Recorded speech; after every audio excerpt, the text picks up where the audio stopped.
warahmatullahi wabarakatuh. Waalaikumsalam warahmatullahi wabarakatuh. Halo teman-teman semua, bagaimana kabarnya? Lancar kan puasanya?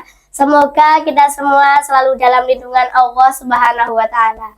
Amin. Baik, di sini bertemu lagi dengan saya, Mbak Hani, selaku host podcast hari Ramadan yang akan menemani kalian kurang lebih 15 menit ke depan. Bersama saya Diana, kita bersama-sama akan mempelajari tentang larangan banyak bertanya dan terlalu keras dalam beragama. Assalamualaikum Ustazah. Waalaikumsalam Mbak Hani. Bagaimana kabarnya? Alhamdulillah sehat. Mbak Hani sehat? Alhamdulillah. Alhamdulillah. Pasti kalian semua sudah tidak sabar kan apa yang akan kita bahas bersama? Kepada Ustazah Diana, dipersilahkan. Terima kasih waktunya Mbak Hani. Assalamualaikum warahmatullahi wabarakatuh. Waalaikumsalam warahmatullahi wabarakatuh. Penonton setia Misji Official rahimakumullah. Pada kesempatan kali ini, Ustazah bersama Mbak Hani akan belajar bersama tentang hadis Arba'in Nawawi yang ke-9.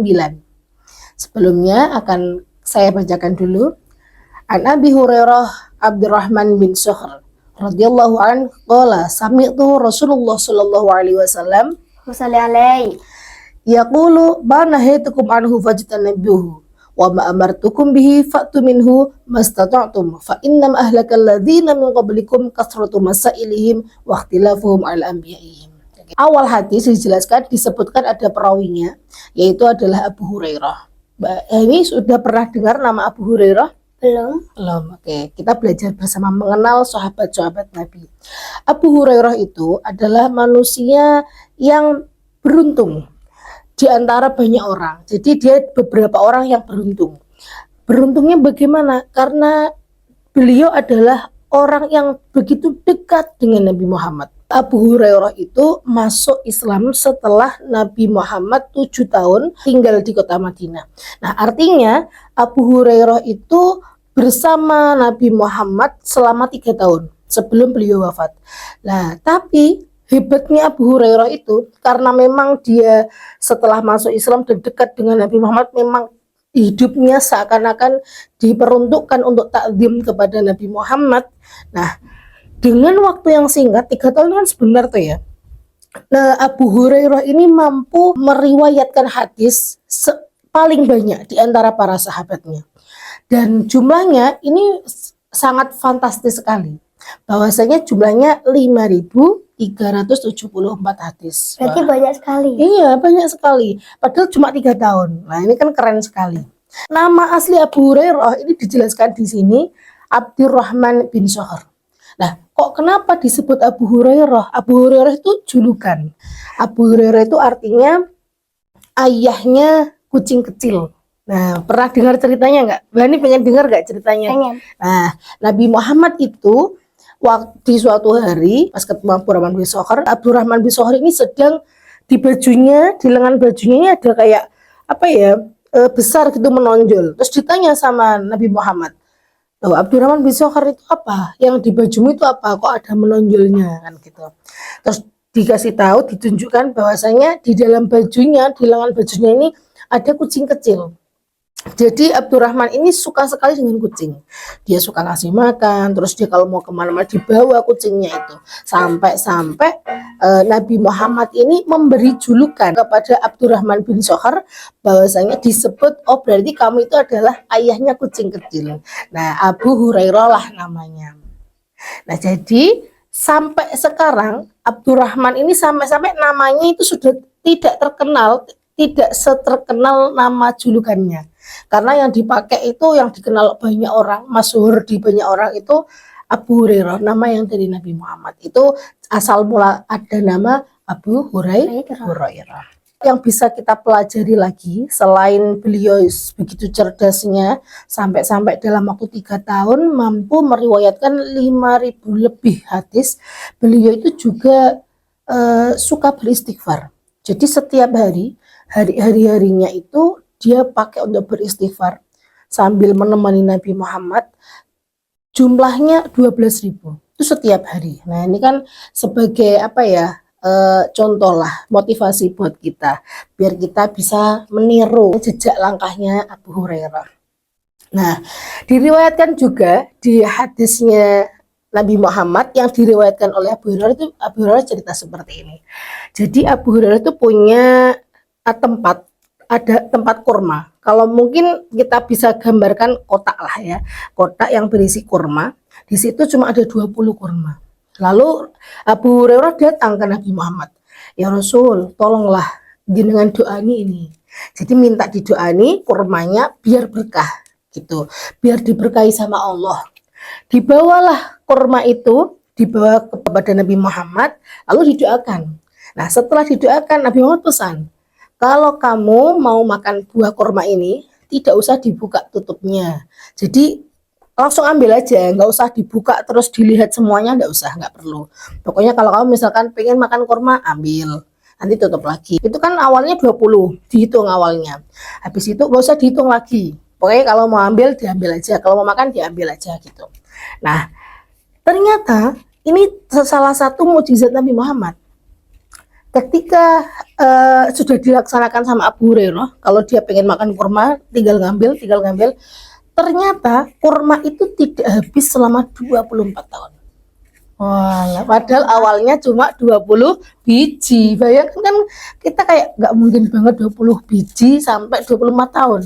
Nah, tapi karena ini adalah termasuk mukjizat Rasulullah. Nah, ini hebat sekali. Sampai-sampai Abu Hurairah itu bercerita, dia meriwayatkan bahwasanya ada 3 musibah yang begitu sangat membuat dia sedih. Yang pertama, wafatnya Nabi Muhammad. Yang kedua, wafatnya Sayyidina Utsman. Dan yang ketiga, hilangnya kotak tempat kurma. Karena setelah itu kalau mau makan kurma, dia harus beli lagi kan. Sebelumnya selama 24 tahun dia nggak usah beli, tinggal ngambil. Kalau ngambil masih ya, supaya diambil terus. Dan nggak pernah habis. Nah, itu luar biasa sekali mukjizat dari Nabi Muhammad. Nah, oke. Itu sekilas tentang Abu Hurairah yang meriwayatkan hadis. Sekarang kita masuk ke dalam hadisnya.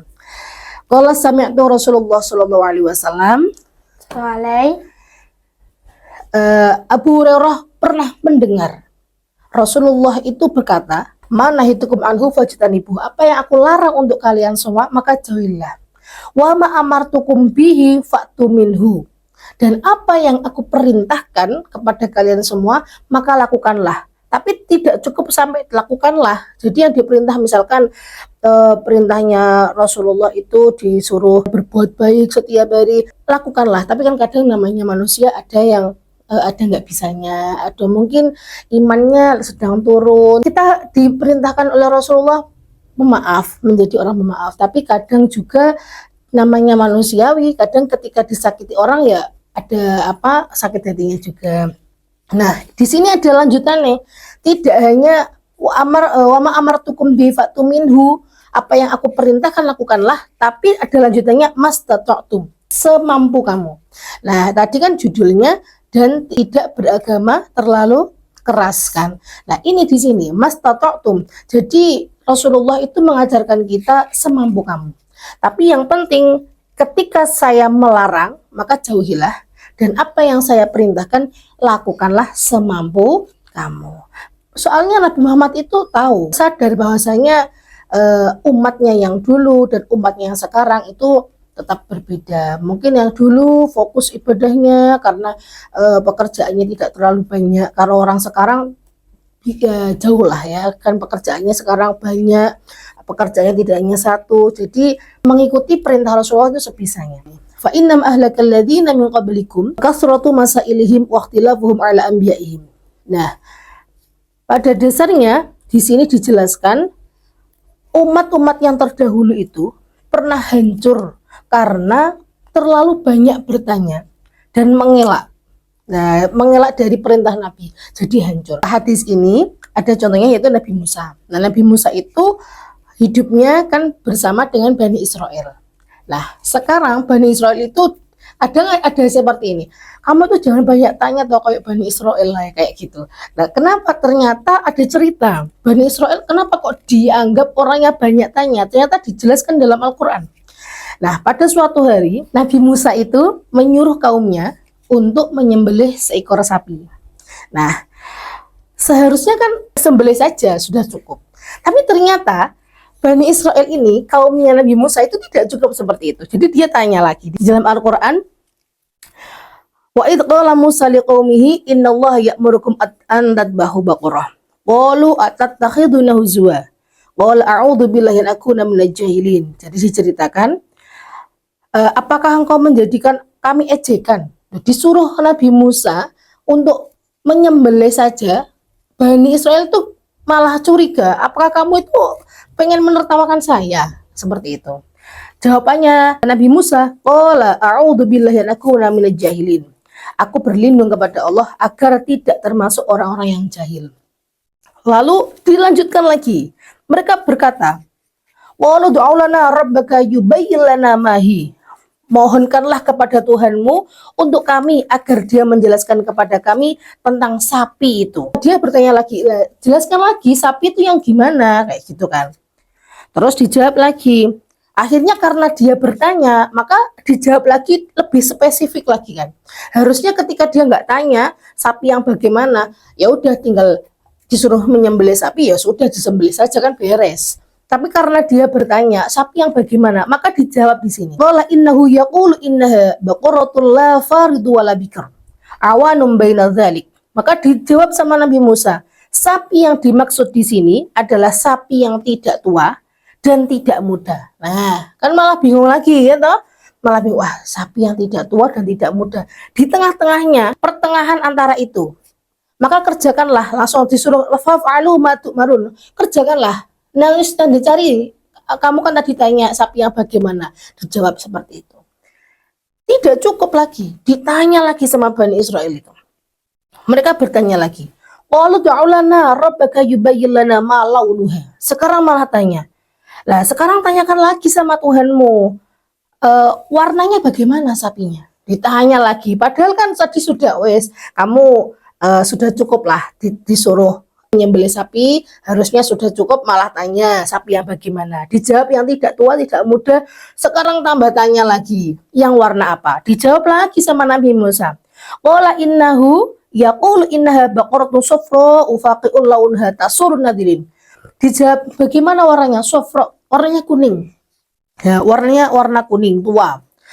Launuha tasurun nadirin. Tapi yang bagaimana warna kuningnya? Yang apabila orang melihat warna kuning itu menyenangkan. Nah, malah bingung. Padahal kan senang itu fleksibel. Tidak semua orang, misalkan bunga ini kan warnanya juga kuning. Mbak ini kadang suka, tapi Ustazah kan nggak suka juga kan gitu. Malah tambah bingung kan dia. Terus tidak cukup lagi sampai situ Mbak ini. Ditanya lagi, qalu ulana rabbaka yubayyana mahi wa innal baqarata syambahu alaina wa inna insyaallah la muhtadun. Mereka bertanya lagi, mohonkanlah pada Tuhanmu untuk kami agar dia menjelaskan kepada kami tentang sapi itu. Sesungguhnya sapi itu belum jelas bagi kami. Dan jika menghendakinya, niscaya kami akan mendapat petunjuk. Ditanya lagi yang bagaimana? Yang lebih spesifik lah dia seperti itu. Biar saya itu bisa lebih mudah mencarinya, kata Bani Israel. Dijawab lagi sama Nabi Musa. Qala innahu yaqulu innaha baqaratun la dzalulun tusirul arda wa la tasqir hars musallamatul la syiyata fiha. Kita jawab lagi Nabi Musa, jawabannya itu adalah sapi yang belum pernah dipakai untuk membajak tanah dan tidak pula untuk mengairi tanaman. Sapinya sehat dan tanpa belang. Terus mereka berkata, qulul ana ji'ta bil haqqi fadbahuha wa makadu yaf'alun. Sekarang barulah engkau menerangkan hal yang sebenarnya, lalu kami akan menyembelihnya. Nah, karena banyak sekali rentetan-rentetan itu hampir tidak ketemu sapinya. Karena apa? Terlalu banyak pilihan. Harusnya ketika kita diperintahkan oleh Nabi Musa ketika disuruh menyembelih sudah cukup. Jadi apapun ketika kita diperintahkan Allah, misalkan sudah kamu diperintah untuk sholat, sudah disuruh sholat ya sholat, gak usah loh kenapa ya kok aku disuruh sholat. Harusnya itu gini Mbak, ini ada pertanyaan yang tidak perlu ditanyakan. Jadi beberapa hal yang tidak perlu ditanyakan. Mungkin bertanya yang kaitannya lebih ke protes sama Allah, itu tidak boleh. Jadi kayak misalkan sedang berada di takdir yang mungkin tidak sesuai dengan keinginan kita, akhirnya kita bertanya, Allah tuh kenapa ya? Kok memberi aku takdir seperti ini? Nah, itu pertanyaan kalau arahnya memprotes Allah itu tidak boleh. Terus ada lagi, ini kan mau lebaran, biasanya ada pertanyaan yang sering ditakuti para mbak-mbak, mas-mas yang belum nikah. Karena ditanya, kamu kapan nikahnya? Seperti itu. Akhirnya minder. Nah, jadilah kerenggangan yang akhirnya membuat orang ini malas bertemu karena pertanyaannya menyinggung. Tapi kebanyakan yang bertanya tidak paham. Selanjutnya, ini juga Allah menjelaskan dalam Al-Quran, perintahnya Allah itu ketika kita beragama juga semampunya. Ittaqullaha mastata'tum. Jadi semampunya kita. Jadi tidak usah menggebu-gebu. Ya tetap role modelnya adalah Nabi Muhammad. Panutan kita, motivasi kita, contoh kita untuk berperilaku setiap hari itu adalah Nabi Muhammad. Tapi ya pastinya kita tidak akan bisa sesempurna itu.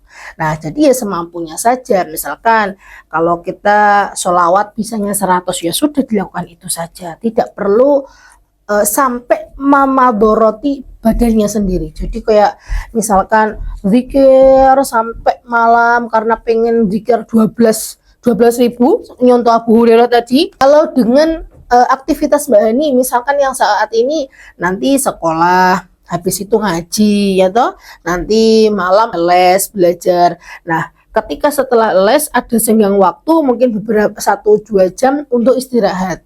Nah, sebelum tidur karena Mbak Hani pengen, aku pengen seperti Abu Hurairah yang dekat sama Rasulullah, pengen istighfar 12.000. Istighfar bagus, istighfar itu bagus yang dilakukan, tapi karena tidak sesuai, memaksakan diri, bukan mastata'tum tadi. Nah, itu malah madoroti badannya sendiri. Akhirnya besoknya bangunnya telat, sekolahnya telat, subuhnya telat. Lah itu malah yang tidak bagus. Karena di dalam hadis ini ternyata mengandung sebuah hukum yang seperti ini. Meninggalkan satu hal yang diharamkan Allah itu lebih baik, lebih banyak pahalanya daripada melakukan beberapa kesunatan. Paham dari sini? Jadi misalkan larangannya Allah itu tidak boleh mencuri, misalkan. Itu yaudah ditinggalkan, itu lebih bagus daripada tetap mencuri tapi juga memberikan. Kalau kita sedekah sama orang itu kan sunnah gitu, senyum dengan orang, membantu orang itu kan kesunahan. Kita melakukan hal-hal kebaikan sebanyak itu tapi kita juga melakukan larangannya Allah. Lah ini yang tidak baik. Jadi Rasulullah itu menjelaskan juga dalam hadisnya, hindarilah yang diharamkan Allah, jadilah engkau ahli ibadah. Jadi yang dimaksud ahli ibadah adalah orang-orang yang meninggalkan larangan Allah. Jadi yang dilarang Allah ya ditinggalkan. Itu termasuk orang yang ahli ibadah. Karena hakikatnya orang yang baik dan kurang baik itu bisa berbuat baik. Misalkan memberi uang kepada pengemis. Orang yang baik juga bisa memberi pengemis itu. Mungkin orang yang kurang baik juga bisa memberi pengemis itu. Tapi yang bisa meninggalkan larangan Allah itu hanya orang-orang yang mempunyai iman dalam hatinya. Misalnya ada larangan tidak boleh mencuri, ya. Kalau kita meninggalkannya, ya gak mencuri, ya sudah, itu sudah bagus. Tapi itu hanya bisa dilakukan orang-orang yang punya iman sama Allah, yang punya takwa kepada Allah. Kalau berbuat baik, memberikan kepada pengemis, orang baik bisa, orang tidak baik ya bisa, asal dia punya uang. Asal ada yang diberikan, itu bisa. Tapi kalau meninggalkan larangan Allah, itu hanya orang-orang yang punya iman dan takwa. Itu bedanya. Ahli ibadah sama tidak. Kan seperti itu.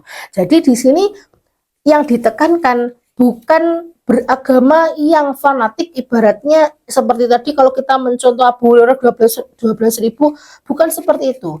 Tapi yang ditekankan di sini adalah kita diajarkan untuk meninggalkan apa yang dilarang oleh Allah dan apa yang dilarang oleh Rasulullah. Untuk kesunahan-kesunahan itu adalah bonus. Ketika kita sudah bisa meninggalkan larangan Allah, maka bolehlah kita menambahi pahala kita dengan melakukan kesunahan. Jadi contohnya seperti ini Mbak Hani. ketika kita berpuasa, tenaga kita itu kan agak berkurang. Berbeda kalau kita Hari-hari biasa. hari-hari biasa yang bisa setiap saat makan, setiap saat minum, seperti itu. Nah, puasa itu kan wajib. Nah, membantu orang itu sebuah kesunahan, sebuah kebaikan. Yang tahu kondisi badan kita kan kita sendiri. Jadi kuat apa tidak membantu seseorang. Misalkan ada orang perlu bantuan untuk membawa barangnya. Kalau kita merasa kuat, bantu, tidak apa-apa. Nah, tapi kalau kita kok merasa capek, sudah ya satu kali aja saya bantunya, itu sudah bagus. Jangan sampai kita ini karena pengen berbuat baik, kita membantu terus sampai mereka senang dan mereka selesai, kita dapat nilai kebaikannya, tapi sampai di rumah nanti kita capek. Terus bahasanya orang Jawa itu keplongor ya. Jadi dia puasanya merasa wah haus sekali, akhirnya aku puasa beduk aja boleh nggak ya? Nah, ya terbesit seperti itu. Terbesit saja tidak boleh, apalagi dipraktekkan. Udahlah hari ini aku minum aja lah, besok kalau sudah lebaran tak ganti. Nah ini yang salah, berbuat kebaikan tapi meninggalkan kewajiban. Yang penting itu adalah wajibnya yang dilakukan. Nah, untuk melakukan hal-hal kebaikan yang lainnya dilakukan sesuai dengan kemampuan. Nah, udah cukup sekian yang dapat Ustazah sampaikan. Semoga bermanfaat dan bisa kita ambil hikmahnya, kita pelajari bersama. Semoga dengan adanya cerita dan pembahasan hadis yang ke-9 ini, kita bisa menjadi manusia yang lebih baik lagi, menjadi manusia yang lebih fleksibel lagi, bisa menjauhi larangan-larangan Allah dan larangan Rasulullah, dan bisa berbuat kebaikan sesuai dengan kemampuan. Akhirul kalam, wassalamualaikum warahmatullahi wabarakatuh. Waalaikumsalam warahmatullahi wabarakatuh. Wah, Masya Allah, sungguh besar ya ilmu yang kita dapatkan hari ini bersama Ustazah Diana. Semoga kita bisa mengambil hikmah yang sudah kita pelajari bersama. Saya selaku host podcast Tarhib Ramadan izin undur diri. Wassalamualaikum warahmatullahi wabarakatuh. Waalaikumsalam warahmatullahi wabarakatuh.